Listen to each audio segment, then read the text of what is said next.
Hello and welcome to Mind, Mind, Mind. My name is John Billingham and I live in the UK just outside London. I'd like to just give you a little overview of what my life was about and the reasons that led me to do a lot of research and then produce this course because I suffered quite a lot earlier on in my life as well as in the middle, and if I can help other people that would be really good. So first of all, my dad was a schizophrenic, and every now and again he'd take overdoses, and one occasion I saw him actually being brought down the stairs when I was about 12 years old to be taken away in the ambulance to the hospital, to the psychiatric wing.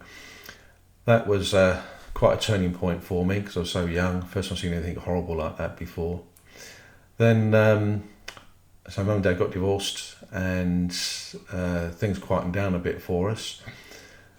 Then I left home and worked on a farm, which gave me a bit more freedom to do what I wanted to do in my life. And I did come back actually to Stevenage, but I didn't actually live at home. Then I now have a son, and that was all around about my early 20s. Then my son was born about 2 years old, and my dad then committed suicide by hanging himself, and that was quite a shock to me. Even though he'd made several attempts, you're just not ready for that moment. But I had the police come around my doorstep at about 9:30, 10 o'clock at night, and to let me know, what had happened. Throughout that process, I had to look after my family, my job. I had to sort out the problems that my dad had created. Also his funeral. Had a inquest for him as well, so that was the coroner's inquest, and that was quite an experience for me because I was quite young, never been in trouble or anything like that before, so I've never been in a situation like that. So even though I was still innocent, of course, but it was quite a thing to stand there in front of a lot of professional people and explain what my dad was like and a bit about his history. After that, we had the funeral, and things started to settle down a bit more after that. And then about 10 years later, one of my twin brothers, Jeffrey, he had a few problems, had a flat of his own, and was keeping an eye on him as best we could. And he was going through a hard patch with his missus and their baby, and found it very difficult to cope. And he was also admitted to the psychiatric wing at the local hospital, where he was given periods out of the ward and to go back home and come back again to try and get him rehabilitated back into the community. Something had happened, something had gone wrong, and he decided to take his life by killing himself on his motorbike. This was quite a shock to all of us because we really wasn't expecting that. Not at that time anyway, because he had a lot to live for, basically. It was at this moment that I suddenly realised there's something really, really wrong here. My dad committing suicide, now my brother. And I was very, very concerned about what the consequences could be for the future. After we'd been told by the police what happened, the next day we had to go to the local hospital chapel and identify his body.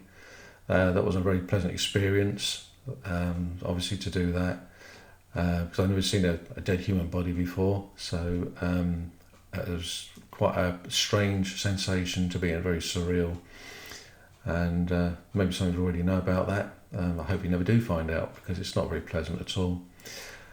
Then my brother and I had to go and tell my mother what had happened. And that was very difficult, and she actually passed out. We had to care for her and look after her, and wait until she came round. It seemed like an hour, but it was only a few minutes, if that. But it's just the way things are perceived at the time when you're in such a stressful situation. Then in the process of that, my mum was actually moving, so we're not only exchanging houses, but we had the funeral to deal with, and also my brother's flat had to be cleared out, and I had my job and my family to look after as well. In some respects, I think the amount of work that I had to do was my saviour, in the sense that I didn't have much time to think about the situations. I just had to keep going, catching up with everything that was going on, trying to achieve the end of the day's work, basically, and earn a living and keep my family safe. But we did it. My mum moved into a new home, and then we had my brother's funeral, and things sort of settled down. Now, the thing that really got to me was, after all of this trauma, I was wondering what on earth was going to happen for the future. And it's always been in the back of my mind to try and find a solution to this problem. And that's when I set myself up for a quest to go out and find out exactly why we're doing this, why are we committing suicide, how can we be that brave to take our own lives and cause so much upset for other people as well, even though it's an escape.